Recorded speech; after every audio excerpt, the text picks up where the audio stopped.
Thanks for tuning in and welcome back to the shop. This is our 2013 Mitsubishi FUSO FG that is still refusing to start. And I expect that you, as well as you know that I, am getting pretty tired of this. But last week I ruled out the fuel injectors and I think that's getting us closer to understanding what the problem is. Now I've had a little bit of time to think and I'm wondering if this could actually be self-inflicted.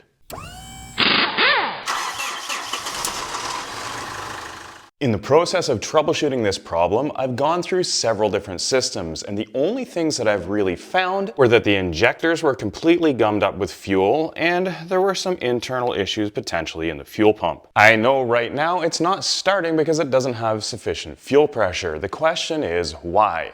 With the injectors out of the question, I know it's not an injector issue. We think it's probably not a rail issue. I couldn't find anything wrong inside the pump when I took it apart, but then that got me thinking. I've also made some changes to the fuel system along the way.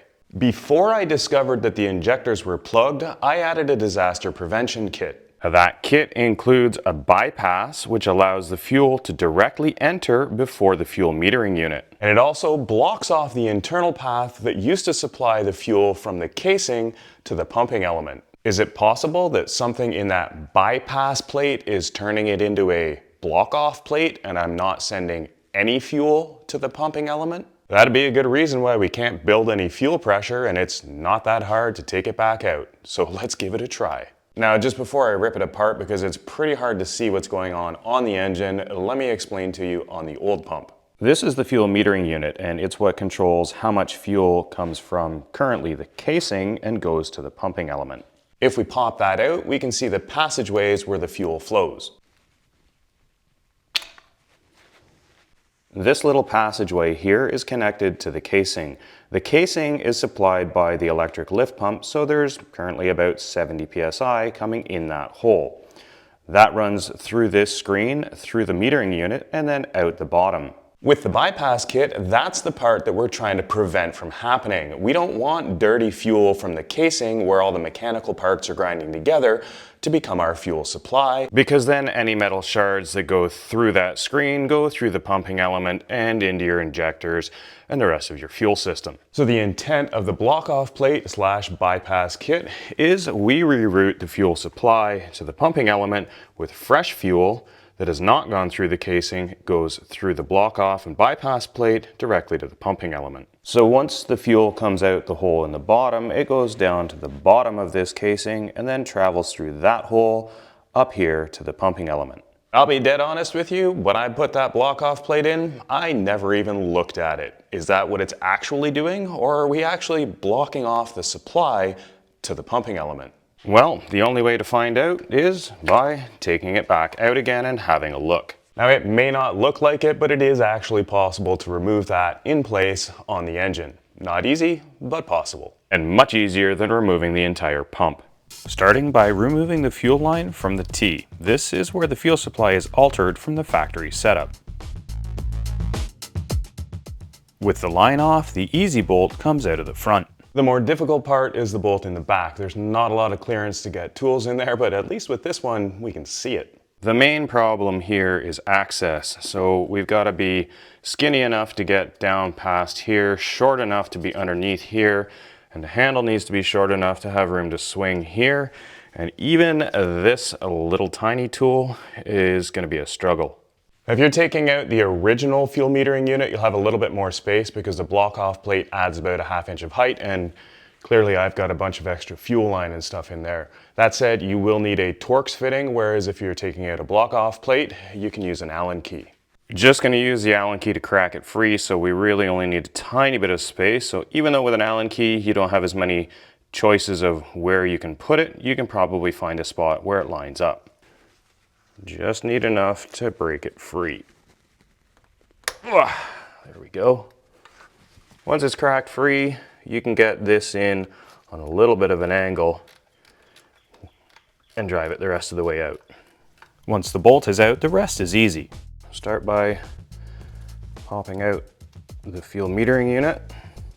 This has a couple of O-rings that seal it. All right, and next we'll pop out the bypass block. So from first appearances, A, we've got fuel in here. B, we appear to be open to the bottom and blocking off the side, which is exactly what we would expect it to do, and that's what we want it to do. I was really hoping there wasn't going to be a hole in the bottom of that in some odd manufacturing flaw, but looks like that's not it. So I guess that means I'm putting it back together, but at least now I know that the fuel passageways around the block-off plate appear correct. With the plate and the fuel metering unit back in, I can reconnect this supply line.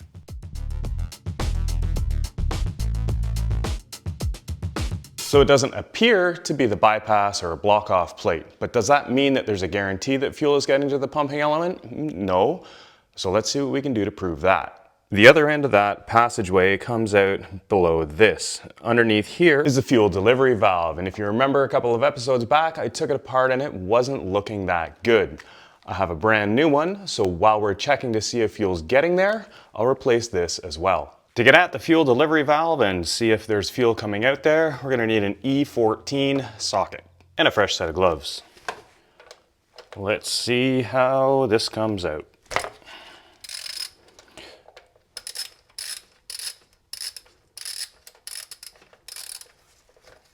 If you remember, when I pulled this off the other pump, the O-ring tends to stay stuck in the body of the pump, which makes this a little more difficult to get out.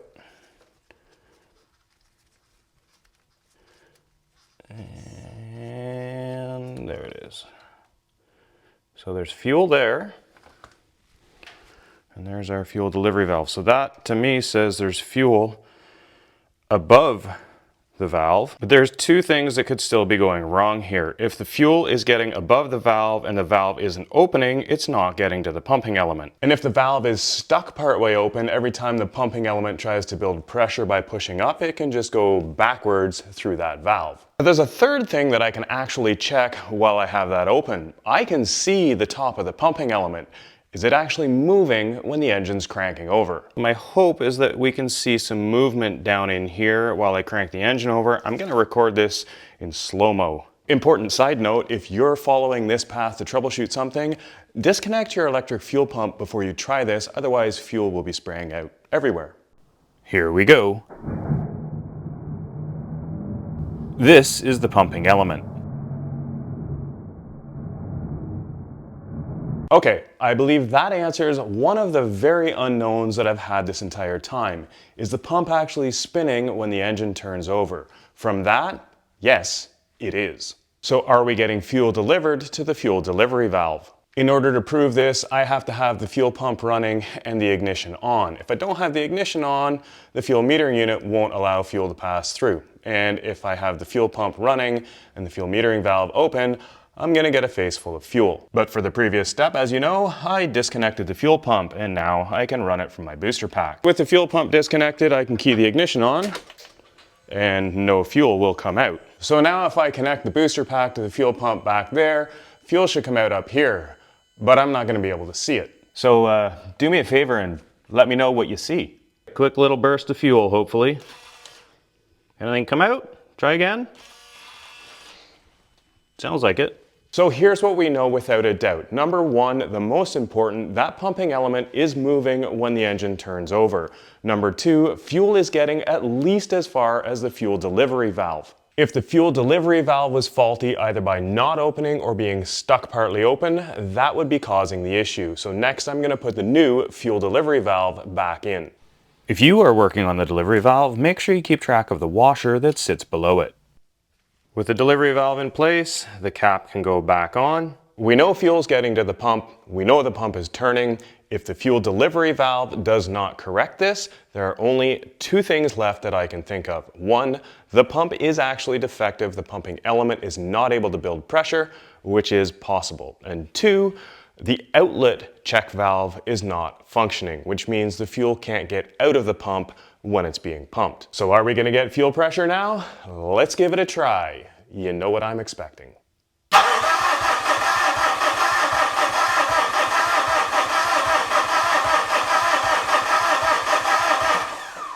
For those of you who are going to ask, I have bled all 4 of these. I get fuel at all of these locations, and I've also cracked the fuel line down here, and I'm getting fuel coming out here. That to me, this is a rail. All the lines all the way down to the pump are full of fuel.